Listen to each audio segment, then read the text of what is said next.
सब कुछ होते हुए अगर कोई इंसान, कोई व्यक्ति जो है वह दुखी है, परेशान है, एक दर्द में है, तो कहीं ना कहीं वह एक बैड रिलेशन में है। एक लॉन्ग टाइम तक अपने दर्द को सह करके वो इस रिश्ते को जीने की जो है वो कोशिश कर रहा है, रहने की कोशिश कर रहा है, क्योंकि रिश्ते को जीना अलग होता है और रिश्ते में रहना जो है वो बिल्कुल दोनों दो चीजें होती हैं।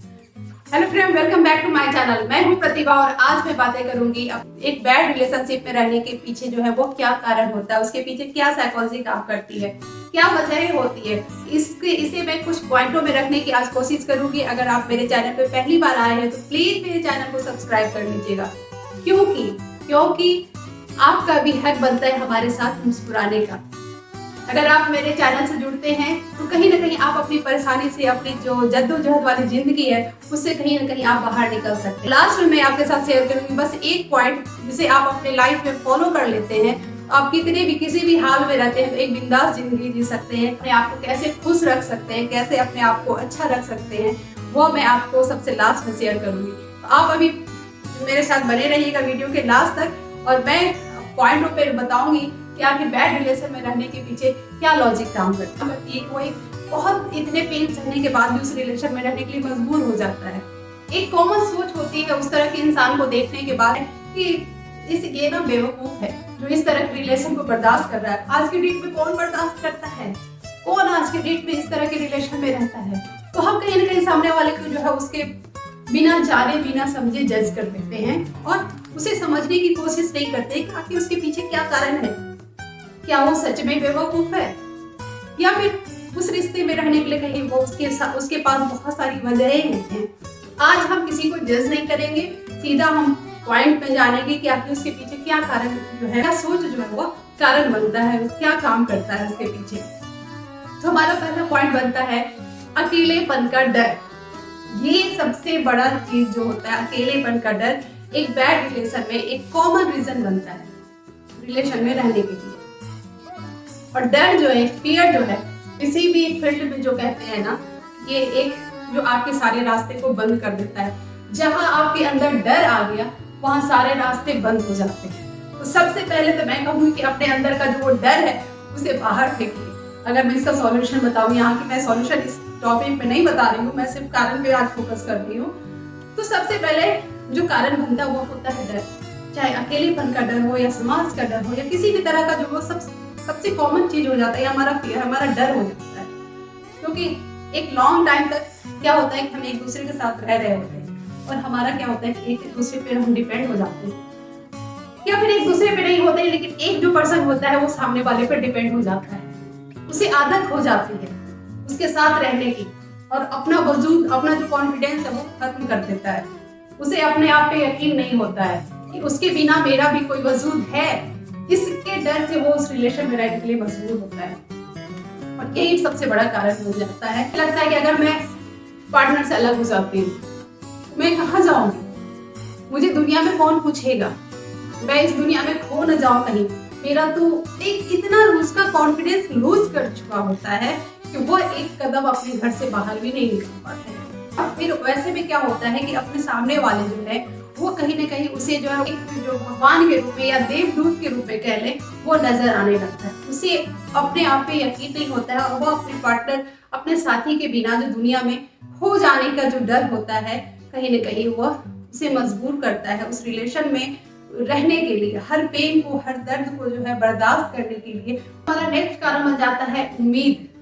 और ये सबसे बड़ा रोग जो होता है, किसी दूसरे से उम्मीद करना दुनिया का सबसे गलत काम होता है। उम्मीद करो तो खुद से करो, लोगों से उम्मीद करने से कुछ नहीं हासिल होता। आपका कॉन्फिडेंस लूज करेगा, आप दुनिया में पीछे रह जाओगे। जो खुद पे यकीन नहीं रखता है उसके साथ ही ये प्रॉब्लम आता है, वो इस तरह के रिलेशन में रहने के लिए मजबूर होता है। उन्हें लगता है कि शायद आने वाला कल जो है वो सब कुछ ठीक हो जाएगा, बिना यह जाने कि कल जो है वो कभी नहीं आएगा। आप एक अंतहीन जो है कहते हैं फांस में फंस चुके हो। तो कहते हैं ना कि बिना प्रयास के जीना बिल्कुल वैसे है जैसे कि बिना कर्म किए जीना। आप प्रयास नहीं कर रहे हैं कि कल आने वाला कल जो है वो ठीक हो सके, लेकिन आप उम्मीदों पे बैठे हुए कि कल जो है वो सब कुछ ठीक हो जाएगा। ठीक वैसे ही जैसे कि बिना कर्म किए हुए आप चाहोगे कि जो रोटी का निवाला है, जो खाने का जो बाइट है वो आपके मुंह में चला जाए। तो दर्द को सहना, और सिर्फ उम्मीदों पे कायम रहना, सिर्फ उम्मीदों पे बैठे रहना, या कहीं ना कहीं आपकी नासमझी को जो है वो दिखाता है और आपके बैड रिलेशन में रहने के लिए आपका वो कारण बनता है। और हमारा नेक्स्ट पॉइंट बनता है ब्रेकअप या तलाक की शर्मिंदगी। हमारे इंडियन कल्चर में अभी भी तलाक जो है वो कहीं ना कहीं एक शर्मिंदगी की कारण बन जाती है कि क्या उसका तलाक हो गया। वो उस शर्मिंदगी की वजह से उस रिलेशन में रहने के लिए मजबूर होते हैं, लेकिन तलाक नहीं लेते। कितने भी दर्द सहते हैं, कितने भी जुल्म सितम सहते हैं, लेकिन अपने आप को खत्म कर देते हैं अंदर से। आप खोखले हो चुके होते हैं उस रिलेशन में, कहीं से कुछ नहीं बचा होता है। बस दो व्यक्ति कहने के लिए, जो कहते हैं ना कि एक रूममेट जो होता है या फिर एक छत के नीचे दो इंसान रह जाते हैं, उसके अलावा और कुछ नहीं होता है। आपका रिश्ता खोखला हो चुका होता है, लेकिन आप एक डर से, जो तलाक की जो शर्मिंदगी है कि लोग क्या कहेंगे, लोगों के नजरों में हमारा क्या इज्जत रह जाए, तो एक तलाकशुदा जो अगर औरतों की स्थिति कहें वो सबसे बद से बदतर बन जाती है। औरतों को तो मायके में भी जगह नहीं मिलती है, तलाक के बाद समाज में भी जगह नहीं मिलती है। इतना ताने मारते हैं, उस शर्मिंदगी से जो औरतें खास करके इस रिलेशन को सहने के लिए मजबूर हो जाती है। और हमारा नेक्स्ट पॉइंट बनता है कि अपने सेल्फ रिस्पेक्ट में कमी होने का डर, अपने आत्मसम्मान को होने का डर। उन्हें लगता है कि जो हमारी कल को इज्जत थी समाज में, यहाँ भी समाज आता है, यहाँ भी हर कुछ जो है वो लोगों का डर होता है कि लोग क्या कहेंगे, समाज क्या कहेगा, लेकिन आप अपने आप से क्या जवाब देंगे ये हम नहीं सोचते हैं। और ये कारण होता है इस तरह के रिलेशन में रहने का कि हम अपने बारे में नहीं सोचते हैं, लोगों के बारे में सोचते हैं कि लोग क्या कहेंगे, समाज क्या कहेगा। जिंदगी आपकी है, आप अपने बारे में सोचिए कि आप अपने आप से क्या जवाब दीजिएगा कल को। आप अपने आप को शीशे में देख करके बताइए कि आप अपने आप को क्या समझ रही हैं, कि आपकी लाइफ आप किसके लिए जी रहे हैं, आपकी जिंदगी आप अपने लिए जी रहे हो या अपने समाज के लिए जी रहे हो या फिर लोगों के लिए जी रहे हो। आपकी जिंदगी है। और ये जो सेल्फ रिस्पेक्ट, जो आत्मसम्मान जो होने का जो भय होता है, जो डर होता है, ये डर यहाँ पे कॉमन हो जाता है हर पॉइंट में। लेकिन कई बार औरतें अगर अपने आप को जब पहचानती हैं, अपने आप से जब लड़ती हैं, तो एक बहुत बड़े मुकाम को भी हासिल करती हैं। तो हम अपने जो इस जोन जो है, जो फियर वाला, जो डर वाला जो जोन है, उससे हम जब तक बाहर नहीं निकलेंगे तब तक हम इस तरह के रिलेशन में रहने के लिए जो है मजबूर रह सकते हैं, या फिर कहें कि अपनी एक आदत बना लेते हैं या फिर आदत को मजबूर कर लेते हैं उस तरह के रिलेशन में रहने के लिए। तो हमारा नेक्स्ट पॉइंट बनता है, सबसे इमोशनली पॉइंट बनता है, इमोशनल वाला पॉइंट बनता है कि बच्चों की रिस्पॉन्सिबिलिटी, कि आखिर बच्चों की वजह से ही तो सब कुछ है। अगर बच्चों के जीवन में असर पड़ गया तो फिर मेरा होने का क्या मतलब हो जाता है। खुद को कोई प्रॉब्लम हो रही है तो क्या हो गया, जाने दो। एक बच्चे को तो है ना कि पूरी फैमिली मिल रही है, माँ का प्यार मिल रहा है, फादर का प्यार मिल रहा है, एक घर मिल रहा है, जो और भी पेरेंट्स हैं, फैमिली है, उनका साथ मिल रहा है, तो और हमें क्या चाहिए। अपनी जिंदगी का क्या है, जाने दो उसे, छोड़ो। थोड़ा सा दर्द भी होगा ना, बर्दाश्त कर लेंगे। एक छत के नीचे हमारे घर में क्या हो रहा है, क्या जानते, किसी को पता थोड़ी चलेगा। हमारे बच्चे को तो एक फैमिली मिली रहेगी, उसे तो ग्रो करने में कोई दिक्कत नहीं होगी। लेकिन ये भूल जाते हैं कि आपका जो दर्द, आप जो जब अंदर से दुखी हो, परेशान हो, जो उसका जो निगेटिव एनर्जी है वो आपके आसपास क्रिएट होता रहता है, और उसका जो असर है वो आपके बच्चों पे पड़ता है। अगर आप अपने बच्चे का भला चाहते हैं तो ये इस तरह के रिलेशन में रहने से आपके बच्चों का भला कभी नहीं होता है।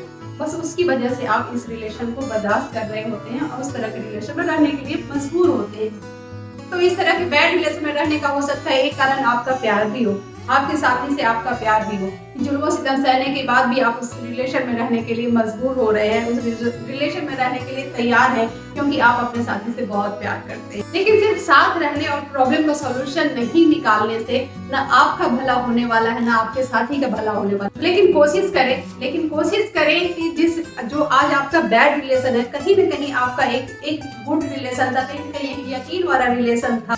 उस यकीन और उस प्यार को जो है आप अपने रिलेशन को सुधारने के लिए एक प्रयास कीजिए। जब आप एक बैड रिलेशन में रहने के लिए अपने आप को तैयार कर चुके हैं, तो वही प्यार यकीन को जो है कोशिश कीजिए, जो आज का आपका बैड रिलेशन है उसी प्यार और यकीन से कोशिश कीजिए कि आपके रिलेशन में कहीं ना कहीं एक सुधार आ सके। और उसके लिए आपको स्टार्ट करनी होगी सबसे पहले अपने एक प्यारे से स्माइल के साथ। तो अपने गम या प्रॉब्लम का जो सॉल्यूशन का जो स्टार्ट करना है आपको अपने प्यारे से स्माइल के साथ। और यही मेरा आज का जो लास्ट मैंने बोला था कि मैं आपको बताऊंगी कि अपनी जिंदगी को कैसे खूबसूरत बनाए। सबसे पहले सुबह उठ करके अपने आप को देख करके मुस्कुराइए कि ये आपकी जिंदगी है और आपको अपने लिए मुस्कुराना है। जब आप अपने लिए जीने लगोगे तब आपकी जिंदगी जो है, जो आपका रिलेशन जो है, तो वो जो बैड रिलेशन है वो कहीं ना कहीं आपको रास्ते पे ले जाएगा जहाँ की आपकी खुशियाँ आपका इंतजार कर रही होगी। तो पहले अपने आप को देख करके मुस्कुराइए कि आपके जीवन है, आपको मुस्कुराना है, अपने लाइफ में मुस्कुराने का जो आपका पूरा हक बनता है। अपने चेहरे पे सुबह उठ के सबसे पहले स्माइल लाइए और अपने पार्टनर से बात कीजिए और उसी स्माइल के साथ हमारे इस वीडियो को लाइक, कमेंट और शेयर करते रहिएगा। अगर आपको अच्छा लगा तो अपने दोस्तों के साथ भी शेयर कीजिएगा। और कैसा लगा उसे कमेंट करके जरूर से बताइएगा। मैं फिर से नेक्स्ट वीडियो में मिलूंगी नए पॉइंट के साथ। तब तक आप अपना और अपनों का ख्याल रखिए और याद रखिएगा कि आने वाले नए साल में आप अपना जो जिंदगी की शुरुआत है, सुबह की शुरुआत है एक्चुअली, वो स्माइल के साथ कीजिएगा। तो मेरा पक्का भरोसा है कि आपकी जिंदगी की खुशियाँ जो है, स्माइल जो है, वो कभी आपके चेहरे से जुदा नहीं होगी। और प्लीज मेरे चैनल को लाइक, सब्सक्राइब और कमेंट करते रहिएगा। आई होप कि आपको मेरा ये वीडियो पसंद आएगा। Thank you very much. नए साल में ही मुस्कुराते रहिएगा। Thank you very much. Bye bye.